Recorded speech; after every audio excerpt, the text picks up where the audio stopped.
সুপ্রিয় শিক্ষার্থীবৃন্দ, আশা করি সবাই ভালো আছো।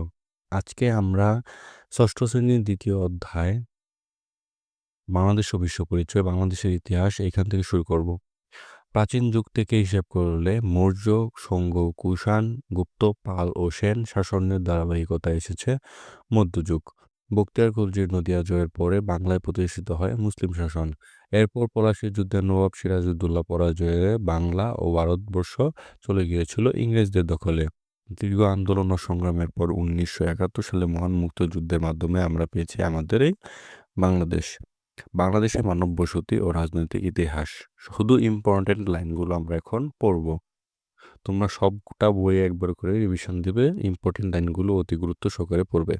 চট্টগ্রামের রাঙামাটি, সীতাকুণ্ডে, কুমিল্লার লালমাই, হবিগঞ্জে চুনারুঘাট, নরসিংদীর ওয়ারী বটেশ্বরে পাওয়া গেছে প্রাগৈতিহাসিক যুগের ইতিহাস।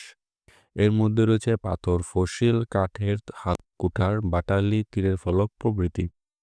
এরপর বগুড়ার মহস্থানগড় এবং নরসিংদীর ওয়ারী বটেশ্বরে গড়ে উঠেছে সমৃদ্ধ মানব বসতি।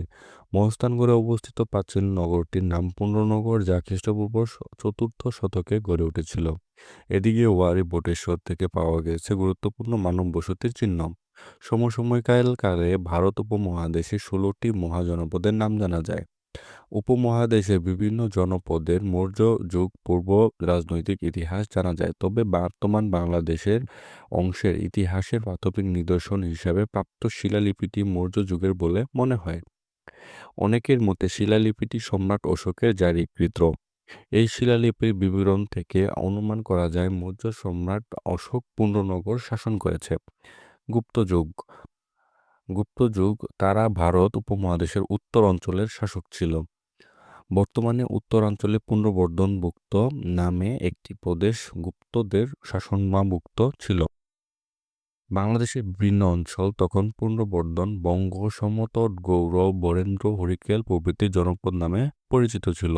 শশাঙ্ক গুপ্ত শাসন পতনের পর কয়েকজন রাজার নাম পাওয়া যায়। পরবর্তী গুপ্ত নামে পরিচিতি এই সময়কালের বিখ্যাত 3জন রাজা ছিলেন গোপচন্দ্র, ধর্মাদিত্য, সমাচার দেব।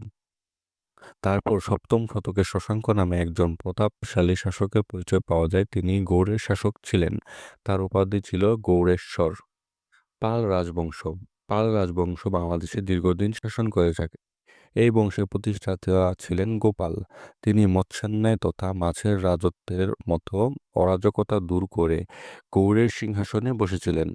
গোপালের পর ধর্মপাল, দেবপাল, রামপাল, মহিপাল ছিলেন এই বংশের বিখ্যাত শাসক। পাল বংশ প্রায় 400 বছর বাংলা শাসন করে গিয়েছে। নওগাঁ জেলার বিখ্যাত সোমপুর মহাবিহার পাল যুগের নিদর্শন। পাল শাসকের সময়কালে তাদের রাজত্বের বাইরে কুমিল্লা ও বিক্রমপুর অঞ্চলে খগর, দেব, চন্দ্র ও বর্ম রাজবংশ স্বাধীনভাবে রাজত্ব করেছিল। সমতট অঞ্চল নামে পরিচিত এই এলাকায় ভ্রমণ করেন চীনের বিখ্যাত পরিব্রাজক হিউয়েন সাং। তিনি এখানে 30টির মধ্যে বৌদ্ধ বিহার দেখতে পেয়েছিলেন। তৎকালীন বিক্রমপুর অঞ্চলের প্রখ্যাত পণ্ডিত ছিলেন অতীশ দীপঙ্কর। তিনি 11 শতকে বৌদ্ধ ধর্ম প্রচারের জন্য তিব্বতে গিয়েছিলেন। তো আজকে এই পর্যন্তই থাকবে। আগামী ক্লাসে আমরা সেন রাজবংশ এখান থেকে শুরু করব। সে পর্যন্ত সবাই ভালো থাকো, সুস্থ থাকো। ধন্যবাদ সবাইকে।